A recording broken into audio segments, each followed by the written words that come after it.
Bonjour, bienvenue à la 4e journée du calendrier de l'Avent créatif.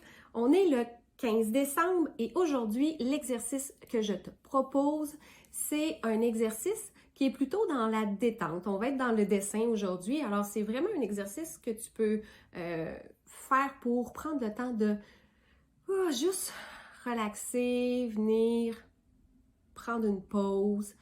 C'est un exercice que tu peux faire même au travail si tu le souhaites. D'ailleurs, tous les exercices que je propose durant le calendrier de l'Avent peuvent être faits à tout moment.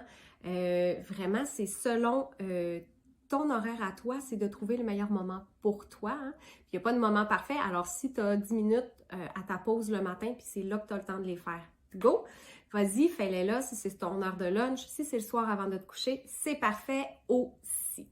Alors, l'exercice que je te propose aujourd'hui, c'est d'abord de tracer un cercle sur ta page, que ce soit dans ton journal ou encore sur une feuille libre. Tu peux t'aider d'un objet que tu as sous la main qui est rond pour venir tracer, donc faire le contour de ton objet. Par exemple, je peux prendre ma tasse, la déposer, venir tracer avec mon crayon. Ça me fait un cercle parfait, mais tu peux le faire à main levée. Ça n'a pas besoin d'être vraiment un cercle parfait. L'objectif, ça va être de venir remplir ce cercle-là de lignes ou de motifs. Tu pourrais même t'amuser à vouloir créer peut-être un petit mandala à l'intérieur si tu as le goût d'aller là.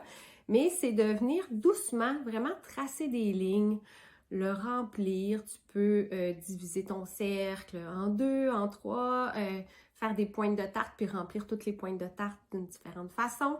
C'est vraiment à toi de voir. Et encore là, je vais t'inviter à faire confiance à ton intuition, à utiliser soit différentes couleurs, soit différentes grosseurs de crayons. Et aussi, ça peut être intéressant quand on travaille comme ça.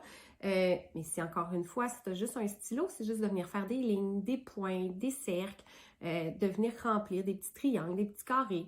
Donc, de venir remplir ton cercle comme ça d'objets ou de motifs, en fait, tout doucement, sans trop réfléchir, juste t'amuser à remplir cet espace-là.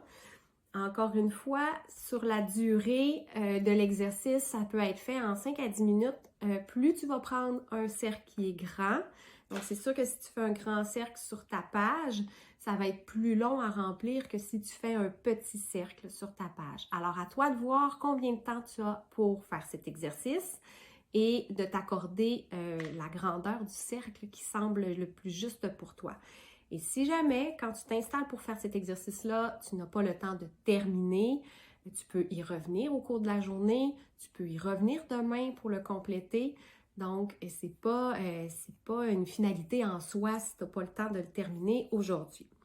Une fois que tu as rempli tout ton cercle, que tu sens qu'il y a suffisamment de choses à l'intérieur de ton cercle, désolée!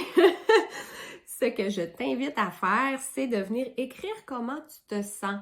Peut-être en observant le cercle, comment tu t'es senti en créant, en faisant les dessins dans ce cercle-là. Et ce que je vais t'inviter à faire, c'est un peu comme hier quand on suivait la ligne, mais là, on va suivre le contour de notre cercle. Alors, je t'invite à suivre le contour de ton cercle pour venir déposer, peut-être en une phrase ou deux, comment tu te sens, comment tu perçois le cercle que tu as créé. Alors, je pense que ça fait le tour. Encore une fois, je vais t'inviter à venir dans les commentaires, venir me déposer peut-être comment tu t'es senti en faisant cet exercice, peut-être me partager une photo. Et moi, je vais te partager une photo d'une page que j'ai faite avec cet exercice-là pour t'inspirer. Tu vas voir comment ça peut être très simple et tellement amusant de juste penser à rien et de remplir une forme simple comme un cercle. Alors sur ce, je te souhaite une excellente fin de journée.